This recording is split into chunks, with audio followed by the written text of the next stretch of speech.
Hi, Mr. Cassette and any other seniors watching this. I'm just gonna start. I remember when I was first informed that I would have essentially 2 months to write a TED Talk. Well, I did it in 2 weeks. And when I first began brainstorming what on earth I was going to talk about for 5 to 6 minutes while also keeping the attention of 20 or so bummed out seniors, I thought of and wrote down, in my opinion, some fantastic ideas.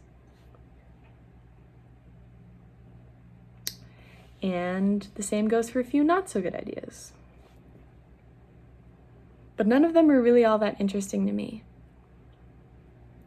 And believe it or not, as much fun as I was having, ultimately failing the one simple task I hoped to get done that day, to literally just choose a topic and talk about it, I was just not in the mood to think about it anymore.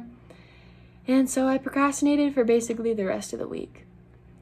And during that time, I did what any good procrastinator would do, meaning going into a deep hole of YouTube binge watching, starting with an innocent morning routine video, spending 2 more hours on YouTube and finding myself watching the toughest female prison in America documentary.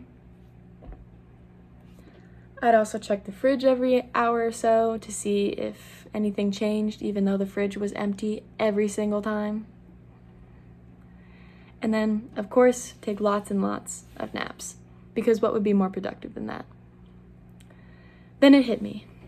What am I doing right now so flawlessly that I could really talk about? Procrastination. Procrastination is essentially the only way that I get my day-to-day tasks done. I like to think of myself as a perfectionist in a procrastinator's body. To me, I put off doing things because I don't want to start something unless I can't do it perfectly or precisely the way I planned it out in my head when I first thought of it. For those at home that are still confused about procrastination, and just so all you non-procrastinators have a takeaway from this TED Talk, I'll be showing you exactly what happens in my head during a procrastination episode. And just so there's less explaining to do on due dates and whatnot, I'll be using this TED Talk assignment as my example. So for starters, this is a timeline of how I hoped the last 2 months would go. Starting off with seeing the TED Talk assignment posted on March 30th, I planned to think of a really good topic that I knew a lot about and could talk for a long time about, for about 2 weeks to do that. Then I hoped I'd research for another 2 weeks. I'd write an interesting and captivating speech, good enough for Mr. Cassette's ears, and practice until all of the words were basically burned inside my head. Seems easy, right? Well, things didn't go exactly as planned.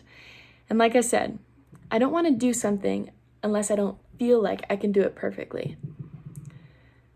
Here's the realistic timeline of the last 2 months. As you can see, for an entire month, I did absolutely nothing. Yes, I see that it says kind of think of a TED Talk topic, but I did absolutely nothing. Then there's the last 2 weeks. This is what I call crunch time. Half of crunch time was spent panicking and knowing that I really should start working on this assignment, but still not doing anything. The second half of crunch time consisted of me researching in a day, writing a speech in a day, practicing and recording both in a day, and then submitting the very next day. Procrastination at its finest. I understand that a lot of people believe that procrastination is a negative thing, and trust me, sometimes I agree. Like I would get so disappointed in myself for not being productive that day and just not getting my tasks done. But looking back at some of the art I've created, like these drawings and sketches, these paint projects, the things that I've learned, like finding new places to go on hikes and making TikTok whipped coffee, and also all of the memories that I've made with friends and family during that time of unproductivity, really shows me that I never was doing nothing. I was just passing time doing fun things and doing literally anything else, waiting till I had that perfect thought to pop in my head to begin. It's crazy of me or anyone else in the same place as me to think that every little thing we do needs to be perfect before we do it. Because in the end, that thing is going to happen the way it's going to happen, and we move on from there. Sheryl Sandberg once said, "Oops, done is better than perfect." And I'm going to live thinking more like that starting today. Or maybe tomorrow. Thank you. Bye-bye.